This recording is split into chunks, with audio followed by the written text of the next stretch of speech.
पाणी दे प्यायला.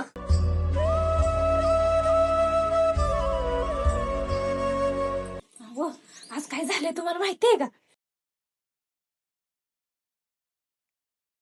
काय झालंय मला काय माहिती. अहो, तुमच्या बारक्या भावानं कर्ज घेतलं होतं वाटतं. बँकेची माणसं आलती, लय काय काय त्याला बोलली. रानावर आणि घरावर जप्ती करायची म्हणत होती. मग तुला एवढं खुश व्हायला काय झालंय? अगं ते भाव आहे माझा. खुश होईन नाही तर काय होईन?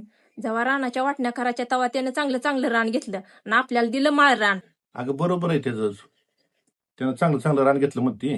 मग मला नोकरी होती म्हणे ते चांगलं रान घेणारच की. त्याला नोकरी असतं आपण दिलं असतं त्याला चांगलं रान. त्याला नोकरी नाही, ती शेती करतं मग चांगलं दिली. हाय रान माळ रान आपल्याला, करू आपण त्याला बी नीट. हम्म, मग राहिलेलं बी रान देऊन टाका सगळं त्याला. अगं त्याच्यावर वाईट वेळ आली म्हणून हसायचं नाही, त्याला सहकार्य करायचं. कधी कोणाची वाईट वेळ हसायचं नाही, नेहमी सहकार्य करायचं. तर आपल्या वाईट वेळ आली तर आपल्यावर कोण हसलं ना, मग आपल्याला कळलं वाईट वेळेत हसल्यावर काय होतं ते. त्यामुळे कधीही माणसाच्या वाईट वेळेत सहकार्य करा. होय आवा, मला कळलंच नाही.